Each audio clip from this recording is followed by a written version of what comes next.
Sometimes the smallest sentence changes the course of a life. Mine was only 7 words long. I still remember the way the late afternoon sun spilled across my apartment, turning the hardwood floor into ribbons of warm gold. The window was cracked open just enough for the September breeze to carry in the distant sound of traffic, a barking dog somewhere down the block, and the faint laughter of children walking home from school. It should have felt like an ordinary Friday. It should have been the beginning of an ordinary evening. Instead, it became the moment everything I thought I understood about Adrian Moretti unraveled. I stood in front of the full-length mirror that leaned against my bedroom wall, smoothing invisible wrinkles from the navy blue dress I'd spent 3 weeks convincing myself to buy. It wasn't extravagant, just simple, elegant, the kind of dress that made me feel a little braver than I usually did. My best friend Lily had insisted it was perfect for a first date. "You deserve someone who looks at you the way you look at sunsets," she'd teased earlier that week. I laughed then. I smiled now as I fastened a small silver bracelet around my wrist. After years of pouring every spare dollar into my classroom, buying art supplies for students whose families couldn't afford them, spending weekends grading projects instead of meeting people, saying yes to dinner with someone, felt strangely terrifying. Exciting too. My phone buzzed on the dresser. "Nathan. Looking forward to tonight. I'll be there at 7. I caught myself smiling again before locking the screen. "Emily?" Adrian's voice drifted through the open front door. Calm, low, familiar. I hadn't expected him. Adrian never announced himself loudly. Somehow he simply appeared, carrying an effortless confidence that made every room feel quieter. We'd met months earlier through a community charity project. At least that was how I understood it. He had donated enough money to keep our struggling after-school art program alive without ever asking for recognition. The newspapers called him a successful investor. Business magazines admired his discipline. I knew him only as the mysterious man who always seemed to know when I was having a difficult day before I said a single word. "Bedroom," I answered. His footsteps echoed softly across the apartment. Measured. Unhurried. He stopped at the doorway, one hand resting lightly against the frame. Dark charcoal suit, crisp white shirt with the collar open, no tie. His dark hair looked as though the wind had briefly argued with it before giving up. His grey-blue eyes settled on me, and for a second neither of us spoke. "You look," he started, before the sentence disappeared somewhere behind an unreadable expression. I laughed awkwardly. That's usually where people say nice. "You do," he replied quietly. "Very nice." There was something different about the way he said it, almost distracted, like he'd forgotten every other word in the English language. I turned back toward the mirror, pretending not to notice. "Thanks." He stepped inside, carrying a small paper bag from the Italian bakery 3 blocks away. "They had your favorite lemon pastries. You remembered? You mentioned them once." Of course he remembered. Adrian remembered everything. Birthdays, coffee orders, the names of my students, the stray cat that waited outside my building every Tuesday morning. Details everyone else forgot seemed to stay with him forever. I accepted the bag with a grateful smile before reaching for my purse on the dresser. Perfect timing. "Going somewhere?" His question sounded casual enough, but something in the room shifted almost imperceptibly. "Yeah." I checked my reflection one last time, smoothed my hair behind one ear, adjusted the bracelet, then I smiled without thinking and answered with complete honesty. "I'm wearing this for my date." Silence. Not uncomfortable, not loud, just absolute. The kind of silence that arrives before a thunderstorm when even the wind seems to stop breathing. I looked back at Adrian. He hadn't moved. His expression hadn't changed either, at least not enough for anyone else to notice, but I did. His shoulders became impossibly still. His jaw tightened for the briefest second before relaxing again. His eyes, usually calm and unreadable, searched my face as though I'd suddenly become someone he had never met.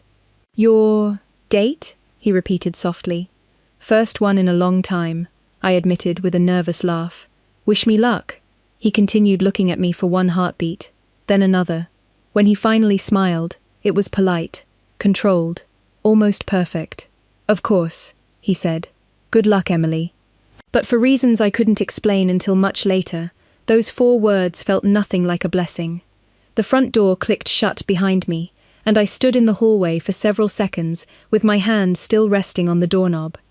I could not explain why the apartment suddenly felt colder. Adrian had already left, taking his quiet smile and impossible composure with him, but something about his reaction lingered in the air, like the last note of a song that refused to disappear. I shook my head, laughed softly at myself, and reached for my purse. I was overthinking everything. It was only dinner. Only one date, nothing more. Nathan had chosen a small Italian restaurant overlooking the river, the kind of place where candles flickered in the windows and couples lingered over dessert while soft piano music drifted through the room. It took me 20 minutes to drive there through the Friday evening traffic. The parking lot was nearly full when I arrived, and for a brief moment I considered turning around and going home. First dates had always made me nervous, but I reminded myself that life could not change if I never allowed it to. Nathan was already waiting outside when I stepped onto the sidewalk.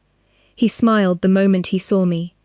He was exactly as I remembered from the charity fundraiser 2 weeks earlier. Tall, neatly dressed, polite without trying too hard. He carried himself with the relaxed confidence of someone who had spent years making people feel comfortable. He handed me a single white rose before we even walked inside. "I was hoping you would wear blue," he said. I looked down at my dress and laughed. "That is a lucky guess." "Maybe," he answered. "Or maybe blue just seemed like your color." The compliment was simple, genuine, and easy to accept. Dinner began exactly the way every romantic comedy promised it should. We talked about books, childhood memories, favorite road trips, and embarrassing stories from college. Nathan listened carefully whenever I spoke. He asked thoughtful questions about my students, and even laughed when I admitted that glitter had somehow become a permanent part of my apartment because elementary school art projects followed teachers home forever. For the first time in months, I felt myself relaxing. Then my phone vibrated quietly against the table. I glanced at the screen. Adrian. I stared at his name without opening the message. Nathan noticed. "Everything okay?" he asked. "Yes," I replied quickly, placing the phone face down beside my water glass. Just someone checking in. I tried to ignore the uneasy feeling growing in my chest. 5 minutes later, the phone buzzed again. This time it was only 4 words. "Did you arrive safely?" I smiled despite myself. That was exactly the kind of message Adrian would send. Never dramatic, never demanding, simply practical. I typed a short reply beneath the table. "Yes, everything is fine. Thank you." The response came almost immediately. "Enjoy your evening." I slipped the phone back into my purse. Nathan watched me with an amused smile. "Whoever that is seems very protective." I laughed lightly. "He worries about everyone." Nathan leaned back in his chair. "Friend?" The question should have been easy. Instead, I found myself hesitating for reasons I could not understand.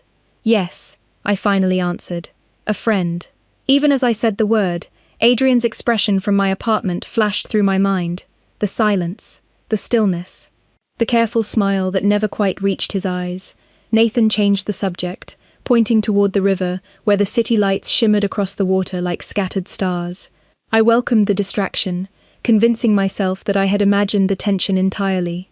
Adrian was successful, composed, and endlessly disciplined.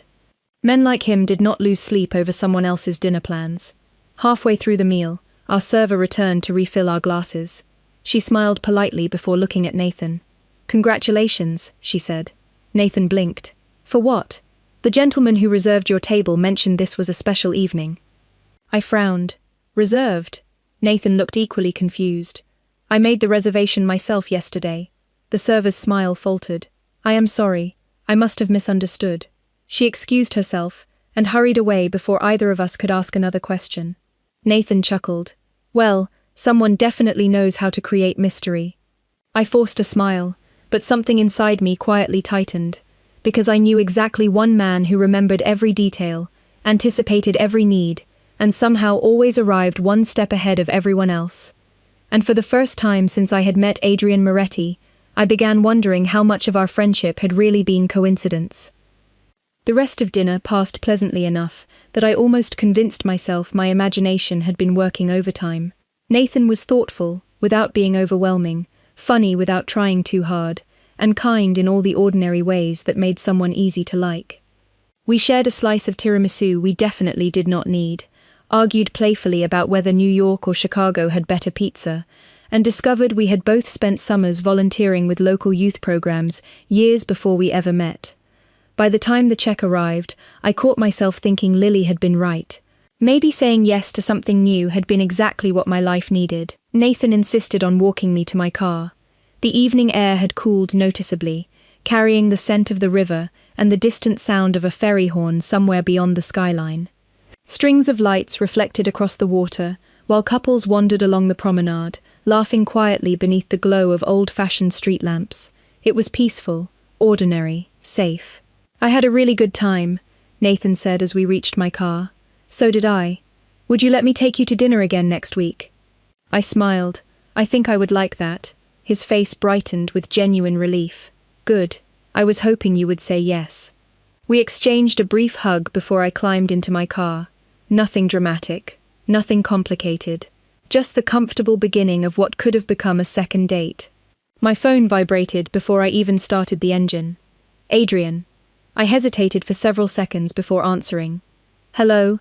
Are you driving?" His voice sounded as calm as ever. "I am about to." "Good. Please drive straight home." I frowned. That was already the plan. Silence settled between us for a heartbeat. "Emily." The way he said my name made me grip the steering wheel a little tighter. "Yes?" "If Nathan suggests stopping somewhere else tonight, politely decline." I blinked in confusion. "Why would you say that?" Another pause. Longer this time. "Because I am asking you to trust me." I laughed softly, hoping to ease whatever strange mood had settled over him. "Adrian, you are starting to sound mysterious again. Answer the question." His tone remained gentle, but beneath it was a quiet certainty I had never heard before. "Will you go straight home?" "Yes," I answered. "But you still have not explained why." "I will when I can." The line went quiet before he added, "Have a safe drive." Then he disconnected. I sat motionless for nearly a minute, staring through the windshield at the lights shimmering across the river. Adrian had never tried to tell me what I should do. He offered advice sometimes. He checked that I got home safely. He remembered things that mattered to me. But he had never spoken with that level of quiet urgency. The drive home should have taken 25 minutes. Instead, every traffic light seemed to last forever, because my thoughts refused to slow down. By the time I reached my apartment building, curiosity had completely replaced confusion.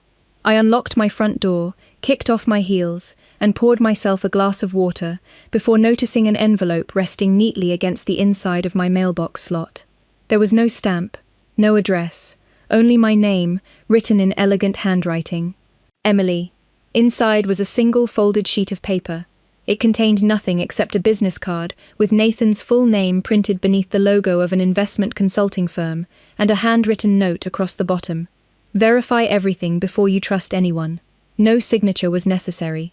I knew exactly who had left it. My frustration finally caught up with me. I grabbed my phone and called Adrian immediately. He answered on the first ring. "Did you leave this here?" "Yes." "Are you following me?" "No." "Then how did you know I was home?" "Because you promised you would drive straight back." I closed my eyes, taking a slow breath. "Adrian, this has gone far beyond concern. What is happening?" For the first time since I had met him, he did not answer right away. When he finally spoke, his voice carried a weight that made every instinct inside me fall silent. "I looked into Nathan before you met him." My heart skipped. "You investigated him?" "Yes." "Why would you do that?" "Because the moment you told me about him, something did not feel right. I could hardly believe what I was hearing. You searched someone's background because I accepted a dinner invitation. I would do far more than that if I believed you were in danger." I shook my head, unable to understand how the thoughtful man who remembered my favorite pastries could also be the same man, calmly admitting he had investigated someone I barely knew. Before I could respond, Adrian spoke one final sentence, and every comfortable assumption I had made about the evening began to crack. "Emily, I do not think Nathan chose you by accident." Sleep never came that night. I sat on the edge of my bed with Adrian's handwritten note resting on my nightstand, reading the same sentence over and over until the words began to lose their shape. "Verify everything before you trust anyone." It sounded less like a warning and more like a challenge. Part of me wanted to throw the card into the trash and forget the entire conversation had happened. Another part could not ignore the quiet certainty in Adrian's voice. He had never asked me to fear people. He had only asked me to pay attention. The next morning arrived wrapped in soft grey clouds that turned the city into a watercolour painting. Saturday was usually my favourite day of the week. No classroom bells, no lesson plans, just coffee, grocery shopping, and maybe a few hours painting by my apartment window. Instead, I found myself opening my laptop and typing Nathan's name into every public search page I could think of. Everything matched exactly what he had told me. Investment consultant, volunteer mentor, clean professional record, several photographs from charity events. There was nothing alarming, nothing suspicious. I leaned back in my chair and sighed. Maybe Adrian had simply been overprotective. Maybe successful people became naturally cautious. My phone chimed before I could finish the thought. Nathan had sent a message. "Good morning. I hope you slept well. There is a street art festival downtown this afternoon. Would you like to go together?" I smiled despite everything. It sounded thoughtful and completely harmless. Before I could answer, another message appeared from Adrian. "Do not make plans until we speak." I stared at both conversations side by side, feeling strangely caught between two completely different worlds. One offered ordinary happiness, the other offered unanswered questions. Frustration finally won. I called Adrian immediately. He answered almost at once. "Emily." "No," I interrupted before he could continue. "You owe me an explanation." Silence greeted me for a moment. Then he spoke quietly. "You deserve one." "Then tell me why you are trying to interfere with my life." "I am trying to protect it." "From what?" "From people whose intentions are not always what they appear to be." I rubbed my forehead. That could describe anyone. Exactly. His answer only deepened my frustration. "You investigated Nathan. You somehow knew where I was having dinner. You left a note inside my building without telling me. Can you honestly tell me none of that crosses a line?" Another long pause followed. "Yes," he admitted softly. "It probably does." His honesty caught me completely off guard. I had expected excuses. Instead, he sounded almost disappointed in himself. "Then why?" I asked again, this time more gently. I heard him exhale slowly. "Because the possibility of being wrong is something I can live with. The possibility of something happening to you because I ignored my instincts is not." I looked out my apartment window toward the busy street below. People carried grocery bags, parents pushed strollers, cyclists passed beneath rows of turning maple trees. Everything looked perfectly normal. "You cannot protect everyone forever, Adrian." "No." His voice became almost a whisper. "Only the people who matter." The sentence settled heavily between us. My heart stumbled in a way I did not understand. Before I could respond, he changed the subject. "Meet me for coffee. 10 o'clock. The cafe on Lexington." "Is this another request?" "No." He paused briefly. "It is the first favor I have ever asked you." I found myself agreeing before my mind had fully caught up with my emotions. The cafe was already busy when I arrived. Morning sunlight filtered through the tall windows, reflecting against polished wood tables, and the silver espresso machine behind the counter. Adrian was waiting near the back, with 2 untouched cups of coffee. He stood as I approached, looking exactly as he always did. Calm, impeccably dressed, completely composed. But there was something different in his eyes. They carried the quiet exhaustion of someone who had spent the entire night searching for an answer that never came. He slid a slim folder across the table without saying a word. "What is this?" I asked. "Everything I found." I looked down at the closed folder, but made no move to open it. "If I read this, I am letting you decide who I should trust." Adrian slowly shook his head. "No, Emily." His voice was steady, almost painfully gentle. "If you read it, you are deciding for yourself." For several seconds, I simply looked at the folder without touching it. The thick, cream-colored paper looked ordinary, almost harmless, but it carried a weight far greater than its size. Adrian did not rush me. He wrapped both hands around his untouched coffee and waited with the same impossible patience that always seemed to surround him. The morning crowd flowed around us in quiet conversations and the steady rhythm of espresso machines. Outside, people hurried along Lexington Avenue carrying shopping bags and paper cups, completely unaware that my world had begun to divide itself into 2 versions. One where I closed the folder and continued living exactly as I had before. Another where I opened it and accepted that some questions could never be unanswered again. Finally, I reached forward and lifted the cover. The first page contained nothing dramatic. Public business records, charity photographs, professional biographies, everything I had already found online. I looked up at Adrian with an expression that probably said, "See?" He only nodded toward the next page. I turned it slowly. This time the documents were different. They showed a timeline of companies that had quietly opened and dissolved within months. Different names, different addresses. The same small circle of executives appeared again and again, including Nathan's name. None of it was illegal. None of it proved anything by itself. But together they formed a pattern that was difficult to ignore. "What am I supposed to be seeing?" I asked. Adrian answered carefully. "Patterns. People change jobs all the time. Yes. Companies merge. They do. Then what makes this unusual?" Adrian leaned forward slightly. "Because every organization connected to those companies attempted to build relationships with the exact same group of investors." I frowned. "So?" His eyes met mine. "Including me." The words settled between us with unexpected force. I blinked several times before speaking. "You. Yes. Nathan knows you."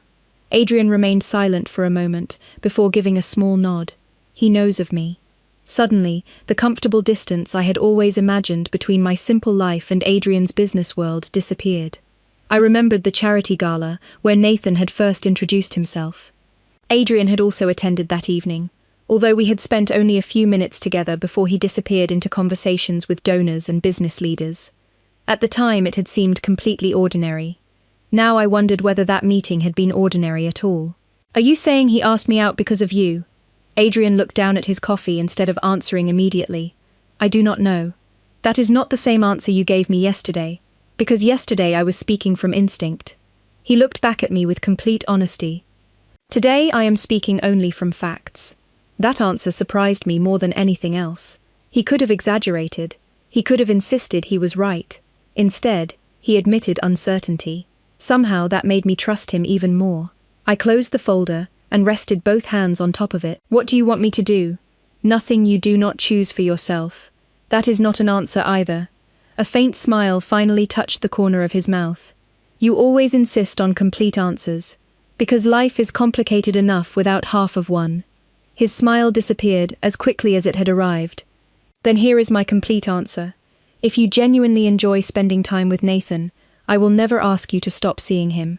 I stared at him in disbelief. "After everything you just showed me, you deserve the freedom to make your own decisions, even if you disagree with them, especially then." Something tightened in my chest. The man everyone described as powerful was quietly placing my choice above his own feelings. Before I could respond, my phone lit up on the table. Nathan's name appeared across the screen.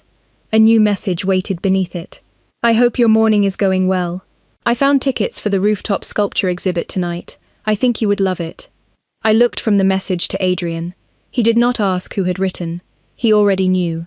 Instead he stood, placed enough cash on the table to cover both coffees, and reached for his jacket.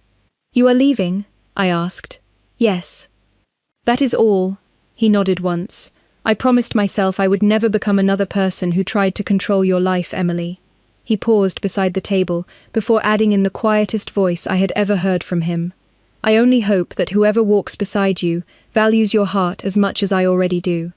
With that, he turned and walked toward the cafe door, leaving me sitting alone with the folder, the unanswered message on my phone, and the growing realization that the man I thought understood control better than anyone else had just chosen to let me walk away. I watched Adrian disappear through the cafe window until the crowd swallowed him completely. For the first time since we had met, he had walked away without trying to persuade me, without asking another question, without leaving behind another carefully timed warning. Somehow that made everything harder. If he had demanded that I stay away from Nathan, I probably would have ignored him out of pure stubbornness. Instead, he had handed me the choice and trusted me to make it myself. That kind of trust was far heavier than any command could ever be. The rest of Saturday slipped by in quiet uncertainty.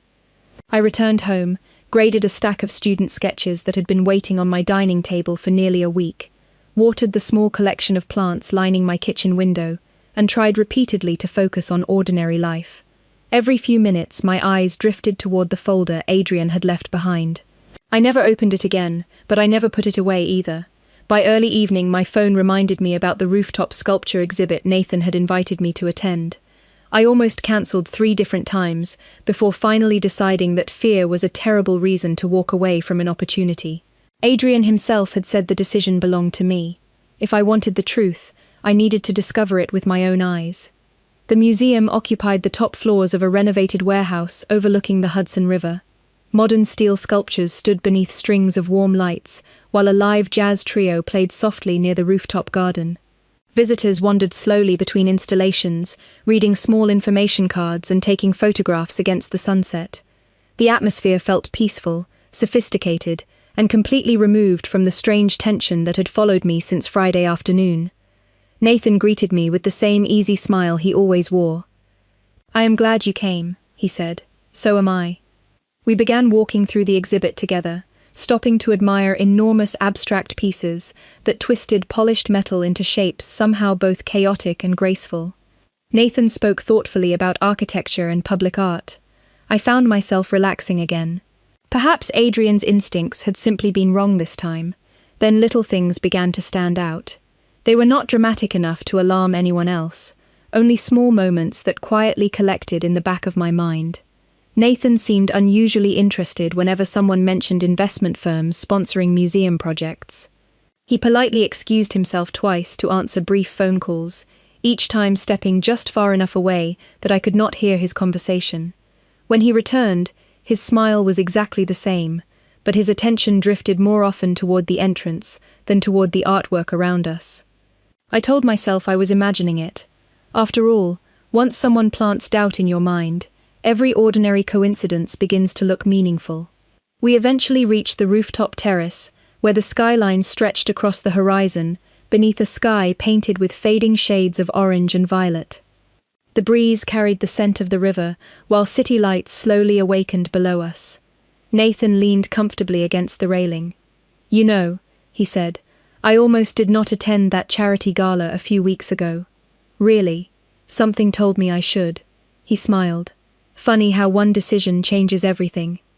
I nodded absent-mindedly before asking the question that had quietly followed me all day.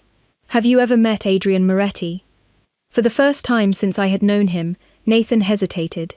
It lasted barely a second, but it was there.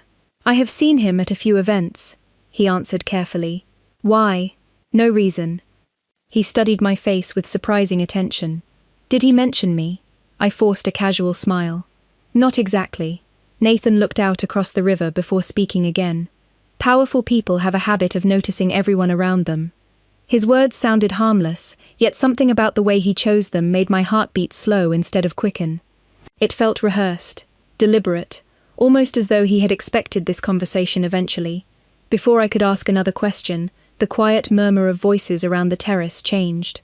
It was subtle at first. A few guests glanced toward the entrance, then more people turned. Conversations softened without anyone asking them to. I followed their gaze. Adrian had just stepped onto the rooftop. He wore the same dark suit from that morning, his expression calm and unreadable, yet the entire atmosphere shifted the moment he arrived. No one rushed toward him. No one announced his name. Still, people instinctively moved aside, creating a clear path, without seeming to realize they were doing it. Adrian's eyes searched the terrace only once before finding mine. He did not wave. He did not interrupt. He simply stood there with quiet composure, and in that single moment, I understood something I had somehow missed for months.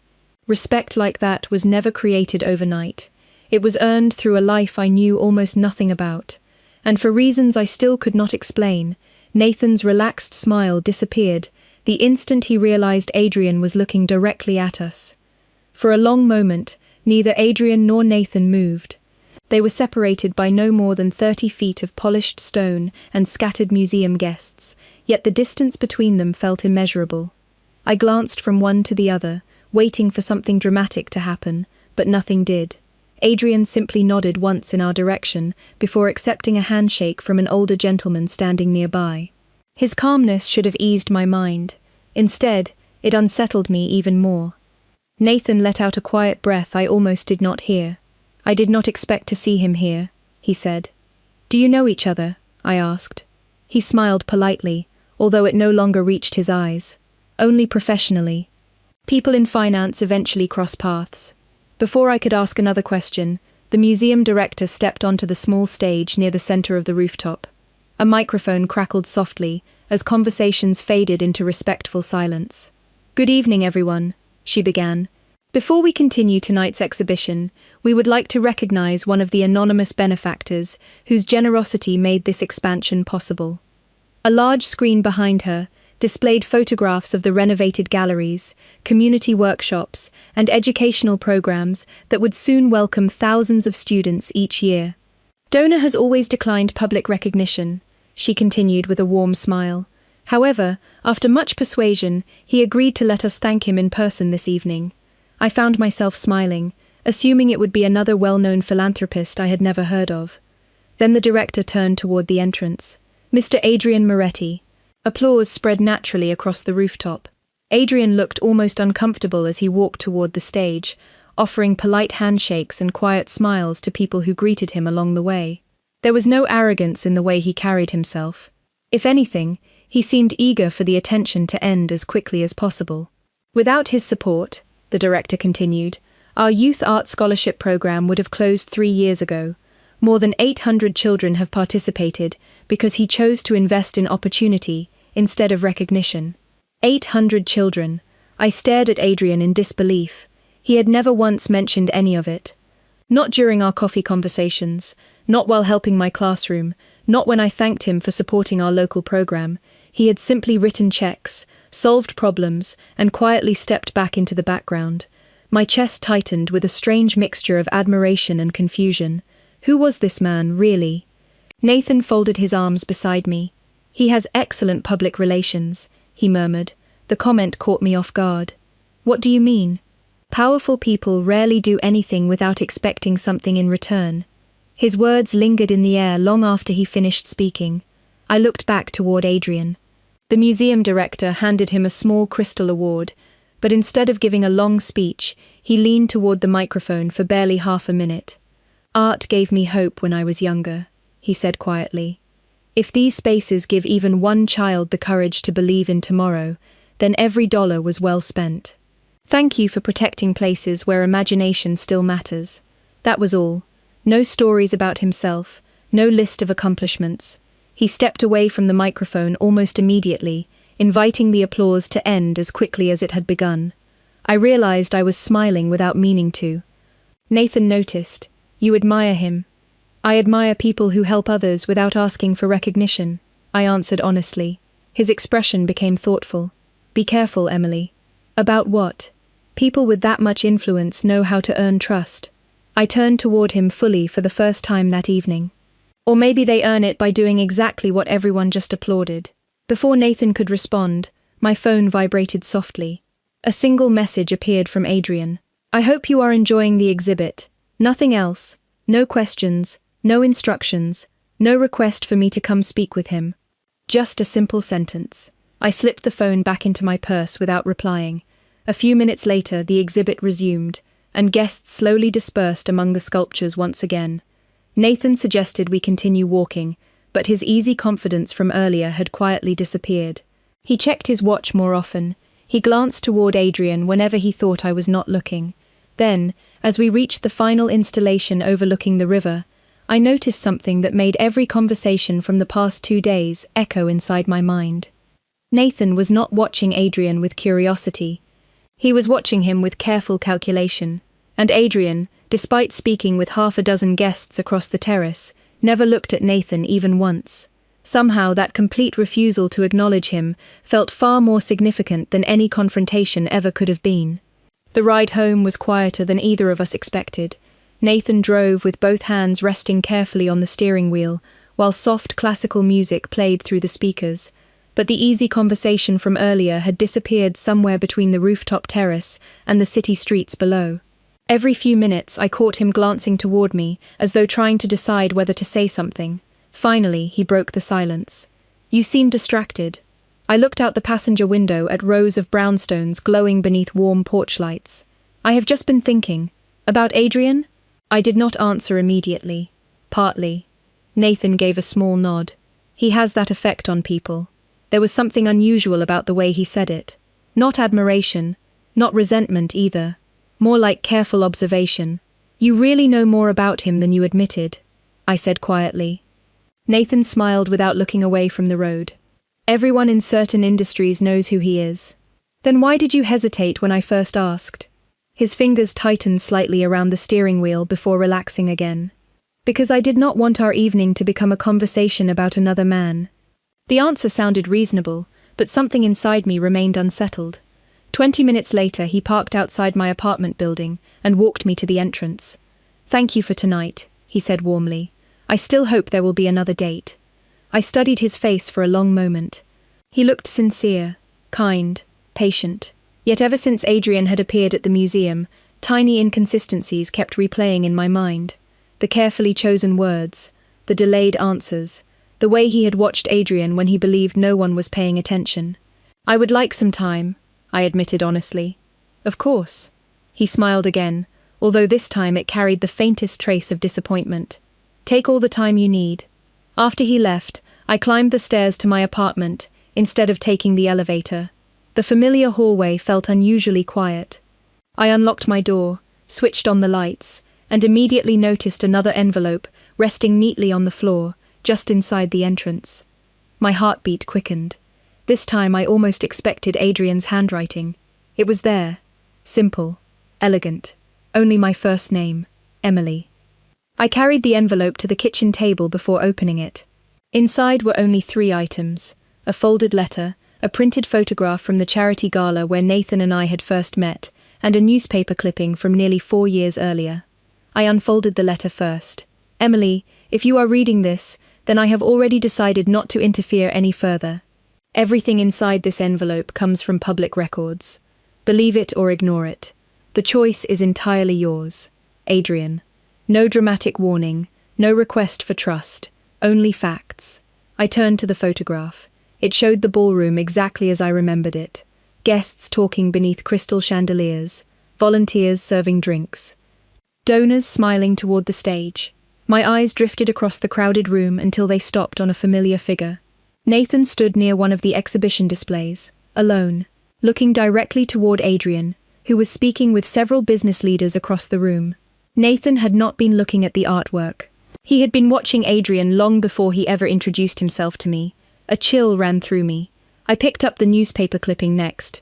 It described a failed corporate acquisition involving several investment groups. Most of the article meant very little to me, until I reached one sentence highlighted in pale yellow. Representatives reportedly attempted to establish indirect personal connections with several private investors after formal negotiations ended. One of the names mentioned among those investors was Adrian Moretti. My pulse quickened. Suddenly the timeline Adrian had shown me at the cafe no longer felt like scattered coincidences. It felt connected. I reached for my phone almost instinctively, searching through old messages until I found the first one Nathan had ever sent me after the gala. Reading it now, I noticed something I had completely overlooked before. He had never asked how I enjoyed the charity event. He had asked a different question. Did you know Adrian before tonight? At the time it had seemed harmless. Now it sounded entirely different. I lowered the phone slowly, remembering every conversation, every carefully timed coincidence, every place where Nathan had appeared unexpectedly after that evening. Adrian had never once told me Nathan was a bad man. He had only warned me that I might not have been the real reason someone entered my life. Sitting alone in the quiet apartment, surrounded by papers that suddenly fit together like pieces of a puzzle, I realized the hardest truth of all. The only person who had never tried to influence my decision was the one who had quietly placed all the evidence in my hands and then stepped back, trusting me enough to discover the answer on my own. The next week passed more quietly than I expected. Nathan sent 2 thoughtful messages asking how I was doing and wishing me a good week at school, but I answered only briefly, before finally telling him the truth. I thanked him for the kindness he had shown me, but I explained that I did not feel comfortable continuing whatever had begun between us. He accepted my decision with surprising grace, wishing me happiness, before disappearing from my phone forever. I never accused him of anything. I never mentioned Adrian, or the documents, or the questions that still remained unanswered. Some endings do not require arguments. They only require clarity. Life slowly returned to its familiar rhythm. My students filled the classroom with paint, laughter, and endless questions that only children could invent. Autumn settled across the city, turning the trees outside the school into shades of amber and crimson. Every afternoon I walked home beneath sidewalks covered with crisp leaves, thinking less about uncertainty and more about gratitude. Yet there was one person I had not seen since the museum. Adrian never called, never appeared unexpectedly with pastries from the bakery, never sent another carefully timed message asking whether I had arrived home safely. It was exactly what he had promised. He had stepped back completely and allowed me to choose my own direction. Strangely, the silence made me miss him more than I ever expected. One Saturday morning I found myself standing outside the Community Art Center, where we had first met months earlier. The building buzzed with activity as volunteers carried easels, boxes of brushes, and folding tables inside for the annual Children's Art Festival. Without thinking, I walked through the front doors and offered to help. 2 hours later, my hands were covered in blue and green paint, while a group of second graders proudly explained why every dinosaur apparently needed rainbow wings. I laughed harder than I had in weeks. You still let them convince you that glitter solves everything. I froze at the familiar voice behind me. Turning slowly, I found Adrian standing a few feet away, wearing dark jeans, a navy sweater, and work gloves instead of one of his perfectly tailored suits. A stack of folded chairs rested easily against one shoulder. For the first time since I had met him, he looked almost ordinary. "You volunteer here too?" I asked, unable to hide my surprise. He smiled gently. "Every year." I looked around the crowded gymnasium. Nobody told me. Nobody asked. We both laughed softly. The awkwardness that I expected never arrived. Instead, it felt as though we had simply continued a conversation, paused only yesterday. We spent the afternoon helping children paint murals, cleaning spilled cups of water, and applauding every masterpiece, regardless of how many purple trees or orange clouds appeared on the paper. Watching Adrian kneel beside a shy little boy and patiently help him mix colors without drawing attention to himself answered more questions than any investigation ever could. This was the man hidden behind expensive suits, quiet confidence, and unanswered mysteries. As the festival ended, volunteers began folding tables while the setting sun poured golden light through the tall windows. Adrian carried the last box toward the storage room before stopping beside me. For a moment, neither of us spoke. Finally, I smiled. "Do you remember the blue dress?" He nodded immediately. "I remember everything." I laughed softly. "That day I told you I was wearing it for my date." "You did." I took a slow breath before meeting his eyes. "I still have it." He looked at me with the same quiet patience he had shown from the very beginning. Never assuming, never expecting, simply waiting. "Next Friday," I said, feeling my heartbeat quicken. "There is a new jazz cafe near the river." Adrian remained perfectly still, almost as though he wanted to make certain he had heard me correctly. "Would you like to go with me?" His smile appeared slowly, genuine enough to erase every trace of the guarded businessman I had first known. "I would like that very much." As we walked out into the cool autumn evening side by side, I finally understood what had changed everything. It was never his influence, his reputation, or the quiet respect he commanded from everyone around him. It was the fact that when he had every reason to hold on tightly, he chose instead to trust me enough to let me decide. Sometimes the strongest heart is not the one that can make the world listen. It is the one that waits patiently until another heart chooses to walk beside it on its own.